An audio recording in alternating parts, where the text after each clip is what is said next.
నమస్తే, this is Soujanya. Welcome to our channel. ఈ రోజు మనతో పాటు సీనియర్ మూవీ అనలిస్ట్ అప్పాజీ గారు ఉన్నారు. వారితో మాట్లాడదాం. నమస్తే సార్. నమస్తే సౌర్య. సార్, చిరంజీవి గారికి అరుదైన రికార్డు మనశంకర వరప్రసాద్. అసలు అంటే ఏదైనా ఒక సినిమా రిలీజ్ అయింది అని అంటే ఒక వారం 10 రోజుల్లోపు దాని భూమి అంతా తగ్గిపోతుంది. అవి ఎంత హిట్ సినిమా. బట్ ఇదేంటంటే భూమి అలా అలా అలా అదే బ్యాలెన్స్డ్ గా వెళ్తా ఉంది. 360 crores దాటి 400 crores లోకి. సో దాని గురించి అంటే ఏంటి ఇప్పుడు అసలు మన మెగాస్టార్ చిరంజీవికి రికార్డులు అనేవి కొత్త కాదు. యాక్చువల్ గా అంతకు ముందు ఎన్నెన్నో రికార్డులు, ఖైదీ నుంచి గరానా మొగుడు, జయదేవి వెళ్ళి సుందరి, ఇలా ఎన్నెన్నో సినిమాలు ఎన్నో రికార్డులు క్రియేట్ చేశాయి. కాకపోతే మధ్యలో ఆయన కొన్ని సంవత్సరాల పాటు రాజకీయాల వల్ల సినిమా రంగానికి దూరంగా ఉన్నాడు. ఆ తర్వాత వచ్చినటువంటి ఖైదీ నెంబర్ 150తో ఆయన సెకండ్ ఇన్నింగ్స్ స్టార్ట్ అయింది కదా. ఆ సినిమా కూడా మంచి విజయం సాధించింది. ఆ తర్వాత మళ్ళీ వాల్తేరి వీరయ్య కూడా మంచి విజయం సాధించింది. కానీ ఈ రేంజ్ విజయం చాలా రోజుల తర్వాత రావడం వల్ల ఆయన దాన్ని చాలా ప్రిషియస్ గా, అంటే అటు అభిమానులు అలాగే ఫీల్ అవుతున్నారు, ఆయన కూడా చాలా ఇదిగా తీసుకుని దాన్ని ఆస్వాదిస్తున్నారు. ప్రతి every bit of the moment ని ఆయన ఎంజాయ్ చేస్తున్నాడు. ఆయన దాని వల్ల కూడా ఫ్యాన్స్ దాన్ని ఒక అపురూపంగా చూస్తున్నారు.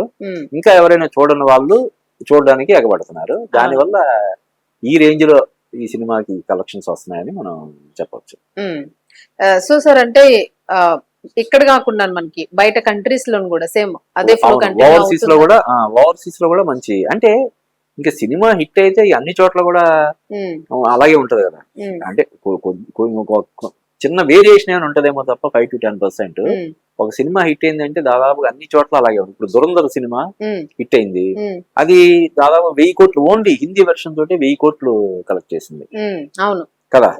అలాగా ఒక సినిమా హిట్ అయితే దాని ఇది ఓవర్సీస్ లో ఉంటది, ఇప్పుడు ఉత్తరాంధ్రాలో అలాగే ఉంటది, సీడెల్ అలాగే ఉంటది, నైజాంలో అన్ని చోట్ల అలాగే ఉంటది కదా. అలాగా ఈ సినిమా మనశంకర వరప్రసాద్ గారి సినిమాకి యునానిమస్ గా రిలీజ్ అయిన దగ్గర నుంచి 12వ తారీఖు రిలీజ్ అంటే 11 నైట్ షోస్ పడ్డాయి. ఆ రోజు నుంచే hit hit hit mega hit అంటున్నారు. నిజంగానే అది ఆ రేంజ్ రోజు రోజుకి, కాకపోతే ఈ రేంజ్ లో కలెక్షన్ వస్తాయని చెప్పి ఎవరు ఊహించలేదు. మాక్సిమం సంక్రాంతికి వస్తున్న సినిమా దాదాపుగా 250 కోట్ల పైన కలెక్ట్ చేసిందని చెప్పి అన్నారు. అదేమైనా క్రాస్ చేస్తుందేమో అనుకున్నారు. ఇది దాదాపు ఇప్పుడు 100 కోట్ల పైన దాటిపోయింది కదా. 250, ఇప్పుడు 360 కోట్లు అఫీషియల్ గా పోస్టర్ వేశారు. ఇంకో 4-5 రోజుల్లో 400 crores వచ్చేయచ్చు.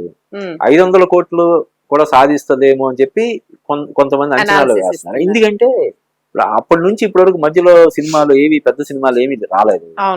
ఈ వారం వచ్చినటువంటి సినిమా కూడా చిన్న సినిమాలే తప్ప దీనికి ధీటుగా నిలబడేవి కానీ, పోటీగా నిలబడేవి కానీ కాకపోవడం వల్ల ఈ ఇంకో 2-3 వారాల వరకు ఇదే సినారియో కంటిన్యూ అయ్యేలాగా ఉంది. కాబట్టి ఒక 500 కోట్లు వసూలు చేసినా కూడా మనం ఆశ్చర్యపోవాల్సిన అవసరం లేదు. సో అంటే ఆల్మోస్ట్ ఆల్ ఇంకా 1 month దాటిపోతుంది కదా సార్ అప్పటికి. 12వ తారీఖు, ఇంకా 1 month కాలేదు.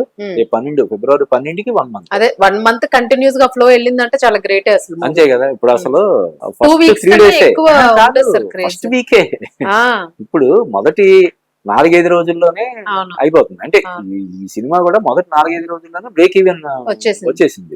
అప్పటి నుంచి మిగతావన్నీ కూడా ఈ సినిమాకి వస్తున్నటువంటి లాభాలే. అలాగా ఇన్ని వారాలు, దాదాపు 3 వారాలు అవుతున్నట్టుంది. 3 వారాలు కూడా ఆ రేంజ్ లో వసూళ్లు సాధిస్తుండడం అంటే అది చాలా, అంటే చిరంజీవి ఫ్యాన్స్ అందరూ కూడా అందుకనే గర్వపడుతున్నారు. అవునవును, చాలా ప్రౌడ్ మూమెంట్. అలాగే ఇంకా అసలు అనిల్ రావుపూడికి అయితే అది అసలు ఎక్కడో బోర్డర్ లో ఉంది. Everyday celebrations. 9 విజయాలు అంటే 3 హ్యాట్రిక్లు. 3 హ్యాట్రిక్లు కొట్టడం అనేది అప్పట్లో దాసనారాయణరావు గారు, తర్వాత ఈయన ఎస్ఎస్ రాజమౌళి, ఇప్పుడు అనిల్ రావుపూడి. అంటే ఇప్పుడు సుకుమార్ లాంటి వాళ్ళకి మధ్యలో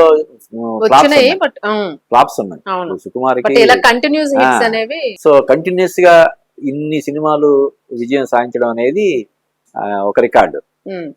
మన అనిల్ రావుపూడి అదొక అరుదైన రికార్డు, 3వ వ్యక్తిగా. అవును సార్. ఇప్పుడు మనశంకర్ వరప్రసాద్ కొత్త లుక్ తోని చిరంజీవి మళ్ళా మీరు అన్నట్టుగా మళ్ళా కొత్తగా చిగురించినట్టుగా, అంటే మళ్ళా కొత్త కొత్త ఆకులు, కొత్త కొత్త పూలు వస్తుంటాయి సీజనల్ గా. సో అట్లాగా మళ్ళీ ఇప్పుడు నెక్స్ట్ మూవీకి అయినా ప్లాన్ చేసుకుని వశిష్ఠ దర్శకత్వంలో రూపొందుతున్నటువంటి విశ్వంబర సినిమా కూడా ఇప్పుడు క్రేజ్ నెమ్మదిగా పెరుగుతుంది. అంటే యాక్చువల్ గా ఈ సినిమా 2025 సంక్రాంతికి రావాల్సిన సినిమా, కానీ విజువల్ ఎఫెక్ట్స్ అంత బాగా రాలేదని చెప్పి అంటే అప్పుడు రిలీజ్ చేసినటువంటి టీజర్ కి ఫీడ్బ్యాక్ బాగా నెగిటివ్ గా వచ్చిందని చెప్పి దాన్ని హోల్డ్ లో పెట్టి మనశంకర వరప్రసాద్ అంటే దాన్ని హోల్డ్ లో పెట్టిన తర్వాత ఈ సినిమా సెట్స్ కి వెళ్ళింది, రిలీజ్ కూడా అయిపోయింది. అవును. కానీ ఇప్పుడు ఈ సినిమా ఇంత ఘన విజయం సాధిస్తుండడం. Right sir, nice analysis. Thank you sir. Thank you sir.